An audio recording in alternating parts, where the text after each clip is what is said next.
You know how they talk about the grid's going to go down? But what if that day comes and, lights out, we don't have electricity, and the grid really didn't go down, but the power was diverted to the number one priority, which would be the data centers? That is a very big plausibility, big time. I want to say to God, I give the glory. I hope y'all are having a blessed day. I started this video on Friday and I'm finishing it up today. I just want to say we are in the middle of a energy lockdown. Not enough people are talking about it, so I'm going to talk about it here. I want y'all to share this video out with your family and your friends, because if they can do this to Cuba, they can definitely do this to us in order to reset our system and bring that system back up under a digital currency. Energy lockdown is happening right now. They are starving people over in Cuba. This is what I see happening for us. This is the vision that I am getting, that this is going to be happening to us. I'm sorry I'm talking to y'all with my shades on, but my eyes are bothering me today. I tried to ride my bike, get a little exercise in, and the wind was just too much for me, and the light is just too much for me. But I wanted to come on today and tell y'all this, so please check this video out. I'm sorry that it's a little bit long, but it's definitely needed. The regular news is not talking enough. They're not talking enough about this, that we are doing human beings like this, and if they can do that to them, they will do this to us. We need to be preparing right now, stocking up our homes with whatever we need, because it is coming. It is happening in Cuba, and it will happen here. Our grid is failing as is, and they're going to take whatever little bit of power we have to feed it to the data centers. We see what's happening with the people in Lake Tahoe right now. They've already been told, we're cutting your energy come 2027. 55,000 people are going to lose their electricity. They'll do it to us. But they call other countries evil. But they will do this to us as well. We need to pray. We need to plan. We need to prepare. We need to put God first. We need to not be scared, for one. Get in prayer. Stay in prayer. Get in your word. Stay in the word. Because God is going to handle all of these things that are happening.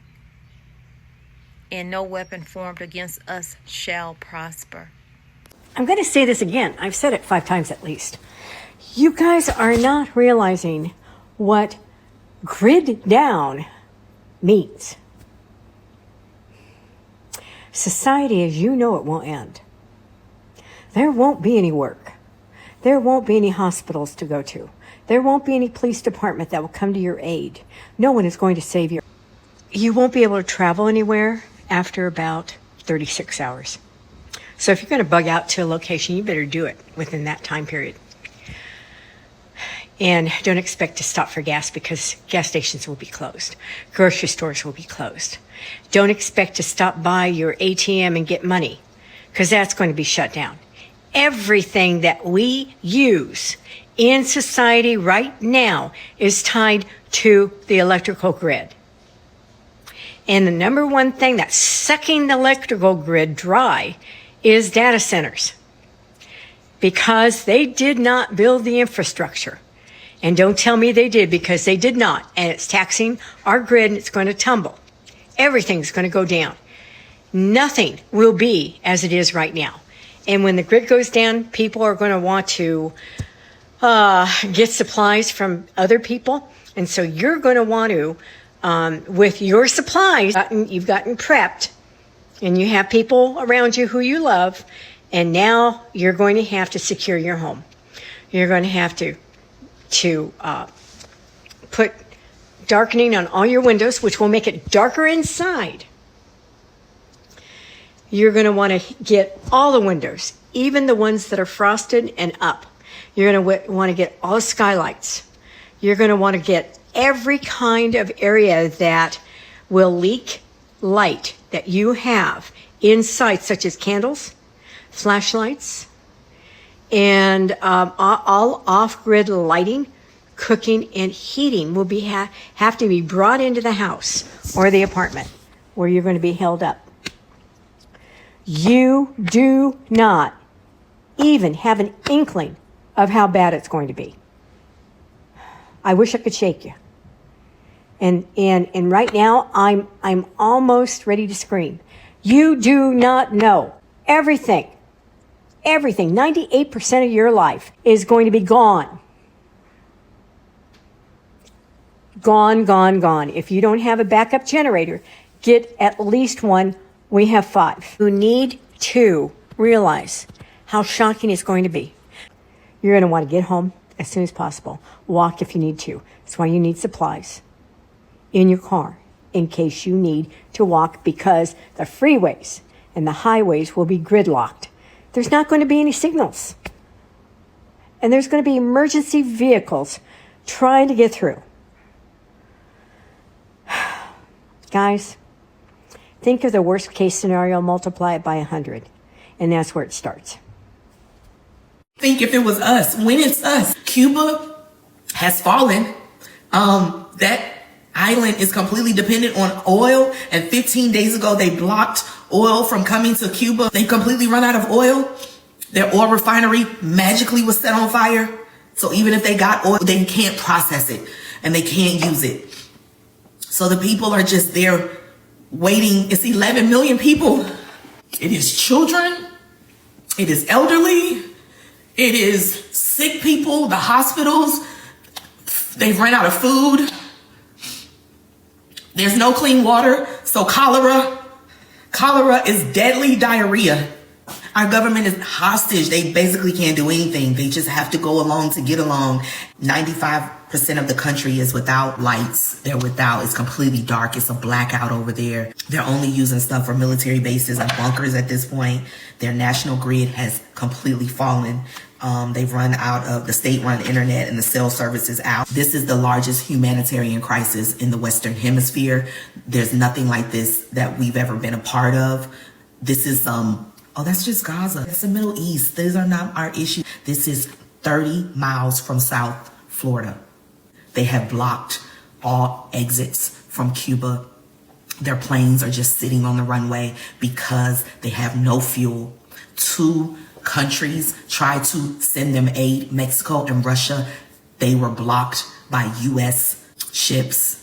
He threatened tariffs on anyone that sends them supplies or helps them out. Cuba is in talks with becoming part of Mexico, but Mexico is in turmoil because of, and it's all relevant because Cuba used to get their oil from Venezuela. I am absolutely praying for them. May any type of miracle come through.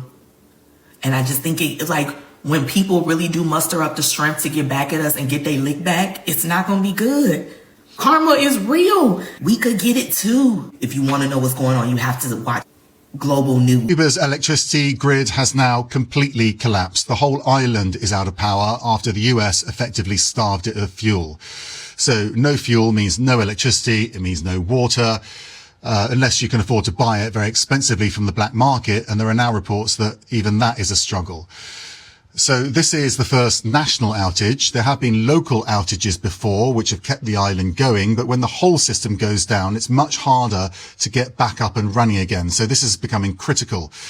So not having electricity has been an inconvenience, perhaps, but now it could very quickly turn into a humanitarian crisis if the hospitals can't operate, if the emergency services can't get about, not to mention what's happening in schools and homes. So President Trump is the only person who can solve this by allowing oil to get to the island again. They had relied on oil from Venezuela, but Trump effectively cut that off. It's just not very clear what Trump wants from Cuba. This does not shore up our grid. Our grid is going to fail one way or another. So I think it's very clear what he wants from Cuba, what he wants from everybody. He wants the land. Is next. Cuba. Is Cuba, whatever you do with the military there, it seems like something. Will that look more like Iran or Venezuela? Can't tell you that. I can tell you that they're talking to us. It's a failed nation. They have no money, they have no oil, they have no nothing. They have nice land. They have nice landscape, you know. It's a beautiful island. Cuba, I don't know, in its own way, if tourism and everything else. It's a beautiful island, great weather. They're not in a hurricane zone, which is nice for a change, They won't be asking us for money for hurricanes every week. But I think Cuba's seen the end. All my life I've been hearing about the United States and Cuba. When will the United States do it? I do believe I'll be having the honor of taking Cuba. Oops, was that a slip of the tongue? Did he say owner of Cuba and then switched it real quick to honor of taking Cuba? That'd be good. That's a big honor. Taking Cuba. Taking Cuba in some form, yeah. Taking Cuba. I mean, whether I free it, take it, I think I could do anything I want with it. You want to know the truth? They're a very weakened nation right now. They were for a long time. Very violent leaders. So disgusting.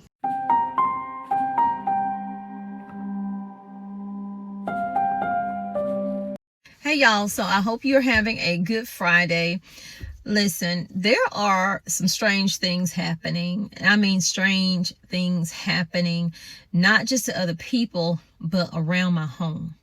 So on the day that I had my surgery, I believe that was Tuesday, the power kept jumping on and off. Now it will come right back on. So I saw nothing wrong with that. And I think I showed y'all what happened after, later that night after I had my surgery. Well, the power didn't come back on. So when we went downstairs to the basement where the box is, the electrical box is, it literally had burnt out. We had to replace that box. $2,000. Replace that box. I believe, because I told y'all I have been seeing the electric company almost on every street corner, everywhere I go around here. They are working on power lines. This is all they've been doing for the past 2 months, putting in new power lines. You can guess why. This is not far from Lenore, where they have a data center at. It's at least 40 minutes away. Adding more power lines, I think the system cannot take it. I think the grid is going to go down. We are going to lose power. We need to be preparing for that right now. We were lucky enough to get the power back up and going that night, but we didn't have any air. So we need to think about these things now. With them putting all of that infrastructure in, the data centers in, every single state has multiple data centers. There's like a data center probably around 40 minutes from me in Lenore, North Carolina. It's a small one. It's not on a massive scale. People probably don't even know it's there. The reason I know it's there is because my husband delivered to it. He drives tractor trailer trucks. And then he showed me where it was. And I couldn't even see it because it's sitting on a busy road, but surrounded by trees. Normally they knock everything out, but this is a smaller version of one. So they're having big ones out here. They're buying up land, buying out homes, forcing people off so that they can build their data centers. On May 15th, 2017, the Meyer family moved into their own custom-built 38,000 square foot home in the new Prairie View subdivision, consisting of 13 homes. A month after moving in, Sean Meyer had just finished moving 36 pallets of bricks to his home when Foxconn announced they'd be building over his land. The residents of homes were given a choice: sell us your home for what we think is fair, or we will take it by eminent domain. Eminent domain allows the city to forcibly buy your property as long as it's either deteriorated, aka blighted, or in the path of a planned roadway or government project. Maps would be shown to residents of a road going through their home, thus making it legal to buy them out, only for the planned road, in some cases, to disappear or to become not as large as intended. One homeowner even reported that road widening plans were already scrapped 2 months before their home was bought. In other words, plans only changed when the village wanted to buy a home. Another property, which is or was owned by Jack and Colleen Erickson for their trucking business, was forcibly landlocked after the property was cut in half by a new road. The city offered them, quote, pennies on the dollar while they were still in operation, but the Ericksons refused. One day, $1.6 million were given to the Ericksons for their truck shop without their consent, and their property was declared blighted and unsafe. One night, concrete barriers were put over the driveways of the facility, putting business to a halt overnight, with everything still inside. Mr. Erickson attempted to go onto the property to retrieve his valued items when he was detained by police for trespassing on his own property. Since that day, the property remains frozen in time. If you refuse to, go along with it, then they're going to tie you up in court. They have more money. They have loan money that you're not going to win against them. I mean, people who have whole farms just bought out. They're buying up these farms, and some of the times they don't even do a data center there. They just don't want that farm there. They don't want us to have access to food. I'm scared to see what this country is going to look like if more families don't step up for their land. We almost lost this farm to a developer. Luckily, the deal fell through, but I need to tell you what is happening to farms all over the country right now. Farmers are aging out and the land is being sold off piece by piece to the highest bidder. Older farmers are selling to developers, solar farms, data centers, because the offers are really high. And honestly, who could blame them? That's their retirement and everything that they've worked so hard for. But when that land sells, it's gone, and I need us to understand what we are giving up. Once that land is industrialized, you can no longer farm it. And land prices will surely go up all around it, and normal people are already priced out of this lifestyle. They want to give us what they want us to have. That's concerning. Everyone should be concerned about that. We should not worry about anything, but we definitely should be concerned about that. This is a warning, okay? This is a warning before the storm. Prepare now. You're seeing food on the shelves. I'm seeing gaps here and there, but there is food on the shelf. Now, some of that food has gone up in price, but we might have to bite the bullet and do a little extra stocking up. Instead of buying one of whatever you buy two. Put that one away. It used to be you could buy 3 and put 2 away, but with these prices and fuel and all of that, listen, it's a lot of strange activity happening. They know what the plan is. They have planned ahead. They have stocked up. They have bunkers. They have filled those bunkers with everything that they need, from medical to food to you name it. You need to be stocking up as well. They're going to crash the system. I promise you this. In order to get the digital currency going, they're going to crash the system, so that the dollar is absolutely nothing. And when it comes back up, well, hey, we have your money on this. This is some weird activity that's happening. And I know I'm not the only one that's seeing this. Prices of food changing right before your eyes. And look at this. They're digital. You can't open this. It's digital. $99, not $5.99 for her. That's what it's going to come to. It's going to come to the cameras picking us up. We're going to be picked up on camera, and it's going to know who we are, know what we bought, and it's going to raise the price. I literally witnessed this brand and all these other 10 snack size bars change from $2.50 to $3.16. It started glitching, and I thought, what in the world? Because I had noticed that it was $2.50 when I come down this aisle. And next thing I know, it says $3.16, and I see this one glitching, and I see this one glitching. Price of gas changing 3-4 times a day. I saw someone getting gas in California. It was $9 for regular fuel. How in the world are people supposed to survive? They don't care, y'all. They do not care. So you're going to have to care. First of all, I want to stop real quick and say thank you for those of you who wished me well with my eye surgery. I'm still having issues with it. It's not hurting as much today. So The sun is not shining right this minute, so that's why I'm able to not have the glasses on. I'm not seeing all the little floaters everywhere at the moment. So I said, hey, let me come on and just, see if anybody else is noticing the strange activity that's going on. So not only are we going to have to deal with the prices, we're going to have to deal with the grid going down. How are you going to get your power?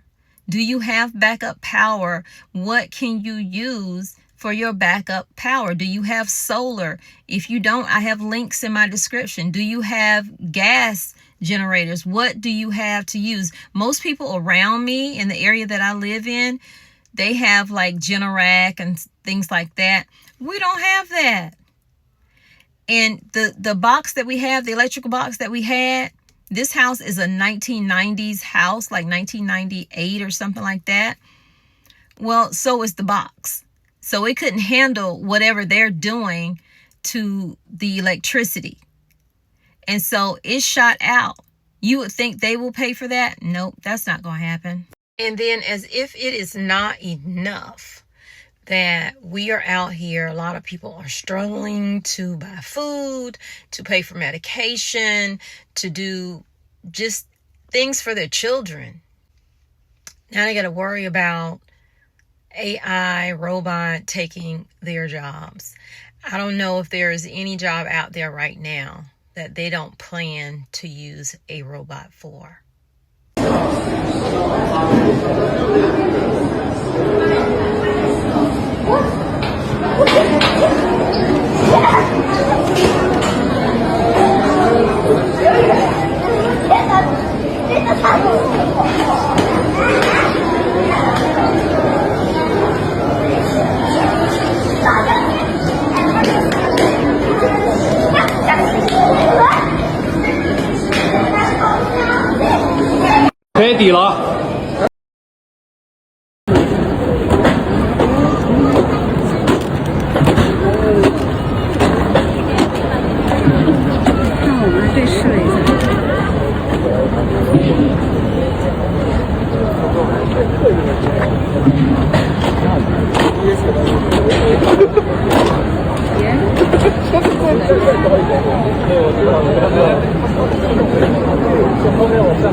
This is a bit terrifying right here. These are workers in India right there with cameras on their head that are recording every single move that they make in order to train an AI for robotics. It's kind of scary to think that these men right here are essentially training AIs to replace them in the near future. The robots are going to just do whatever you want. All the blue-collar labor is being done by robots. All data centers are being built by robots. The white-collar labor will be the first to go, because until you can move atoms, the thing that can be replaced first is anything that involves just digital. Like if it's digital, like if it involves tapping keys on a keyboard and moving a mouse, the computer can do that. The AI can do that. Sure. You need the humanoid robots to shape atoms. So if all you're doing is changing bits of information, which is white-collar work, that is the first thing that when AI is it gone? will. The robots are going to just do whatever you want.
A lot of blue-collar workers love to say, join a trade and your job won't get taken away by a robot or AI anytime soon. And all I have to say is, look at this video, right? What normally would take about 15 to 20 people to finish this slab, I would say we probably had like a handful of 7 people, right? Don't get me wrong, the job is a lot easier on the body with these machines, but just wait till AI gets more complicated and they're able to just take away the operator itself, right? And you just have one foreman on the job. How many jobs is that getting taken away? It's here. Construct a house in just 2 days. We gonna talk. What you see is a house building robot developed in Germany. The device is directly mounted on a truck to construct houses. Before building, the model must be pre-designed on a computer.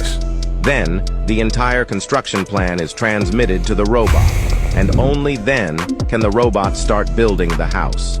This robot has a 25-meter-long arm, allowing it to construct buildings up to 8 stories high. And he only getting better. At the end of the long arm, there is a video camera and a laser tracking system that precisely places the bricks in the correct position. Milestone. Robots did an 8-hour factory shift without errors in China. Robots from China's AI revolution reach another milestone. They successfully completed an 8-hour shift on a tablet assembly line, handling high-speed precision tasks and without human intervention. These robots are now entering real industrial deployments, faster and smarter than ever. The question remains, will AI robots replace millions of jobs? And who will be the AI robot superpower? The future of manufacturing is here. Invention that could potentially upend one of the largest industries in America. That invention, a driverless truck. Driverless semi-trucks are now operating in Texas. No one behind the wheel of a huge semi-truck. The company Aurora launched service this week. My heart is just palpitating thinking about this. Aurora Innovation and several of their competitors have been using I-45 as a testing ground to prove a single point. They don't need drivers. Well, it's going to be a catastrophe. We are on the verge of a new era in trucking. I mean, this is truly transformational technology. And it's coming for your job, too. More jobs are lost through automation than they are through trade deals. A robot comes into a factory, workers go away. Robots could soon put together your next grocery order. Many office jobs even. The job you have today ain't going to be here in 10 or 15 years. The question would be to the company, why do you need everything automated? So, we came to Texas to witness the revolution for ourselves. Every load that one of these driverless trucks take is a load that's being taken away from a driver. We spent time with truck drivers talking about what this means for them. I kind of am one of the last of the cowboys. We are truly a dying breed of people. And find out how ready our roads and our society are for this change. Have we done a good job of addressing the policy questions that need to be answered in order to successfully develop this to maximize the benefits of it? I think absolutely. How this giant machine transformed a lumber yard. A massive mechanical claw is now doing the heavy lifting at a lumber yard. Watching this colossal machine scoop up an entire pile of logs in one go is mind-blowing, especially for the workers who used to handle the task manually. Just a few months ago, it was all done by hand, with workers hauling and stacking wood piece by piece. One of the supervisors admitted that hiring manual labor used to be cost-effective, but with wages rising, it's become impossible to maintain the same workforce. The owner made the tough decision to replace most of the team with this powerful machine. While they still need a few technicians to keep it running smoothly, the cost savings are undeniable. Instead of relying on dozens or even hundreds of laborers, the yard now runs efficiently with just a handful of maintenance workers. It's clear that the transition to automation has revolutionized how the lumberyard operates. What used to take a team hours can now be done in minutes. This is a shipping port in China where there's not a single worker on the ground. People inside on computers unload ships using 5G and then place them on autonomous AI vehicles that drive the containers to trucks and load them without any human assistance. In fact, what you're seeing is the first fully automated 5G port in the world. And you might not think it, but this is extremely controversial because partly the reason why 45,000 port workers in the US have gone on strike right now is because they want promises in their contract that these shipping companies will not implement autonomous technologies and threaten their jobs. And this is a really tricky subject because on the one hand, no one wants to put people out of their jobs just so companies can turn a bigger profit. But on the other hand, the Tianjin port in China requires only 25% of the workforce of a traditional port while also being able to load almost 10 containers more per hour. That equates to about 70,000 more a year. And the workforce they do have are inside in air-conditioned rooms on computers, which has made problems even trickier. This smart port system is currently being prepared to be replicated around the world.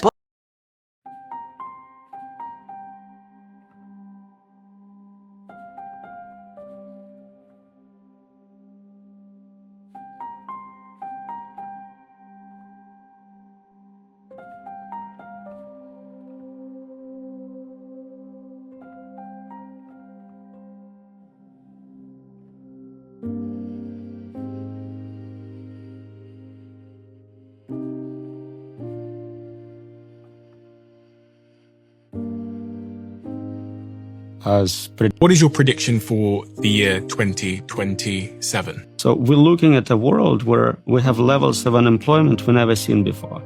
We're probably looking at AGI as predicted by prediction markets and tops of the labs. So we'd have artificial general intelligence by 2027. And how would that make the world different to how it is now? So if you have this concept of a drop-in employee, you have free labor, physical and cognitive, trillions of dollars of it.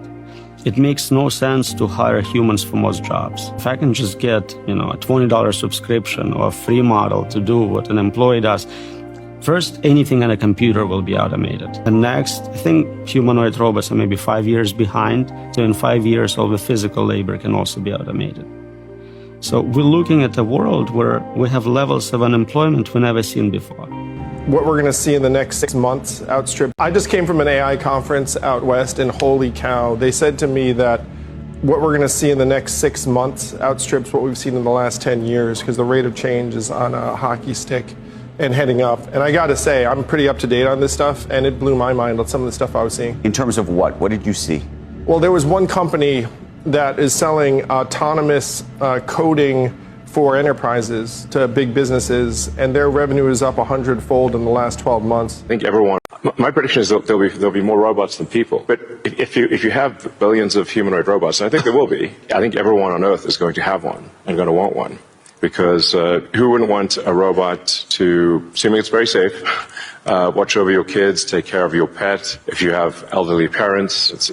I don't want to make this a extremely long video, but I appreciate you guys for watching this long. If you did, put a purple heart in the comments so that I know that you were there, or put a prayer hand in the comments, because we all need prayer right now. Prayer is what's going to get us through these rough times to come. There is no reason for us to be fearful of all of the things that they are doing to disrupt our lives, to make us have less. No reason for us to fear that when we have Christ in our life. Lay it at his feet. Give it to him. He knows what they are doing. He is working a plan out right now that you can't even see, that will be beyond what you could ever think of, to get out of whatever situation that you are in. If you are having trouble paying your bills, if you are having trouble in your marriage, if you are having trouble with your children, give it to God. Pray over your family, your finances, all of the things that are affecting you in your life. God is in control. And maybe I do need to say that more. I had to think about what that person was saying. I do speak about God, but maybe I do need to speak about him more in the goodness of God and all that he can overcome that we cannot overcome, all the things that he is doing in the background that we can't even see. God is alive. God is able to do abundantly, exceedingly, more than you could ever think of, more than you can ever do for yourself. Trust in him. Accept him into your heart.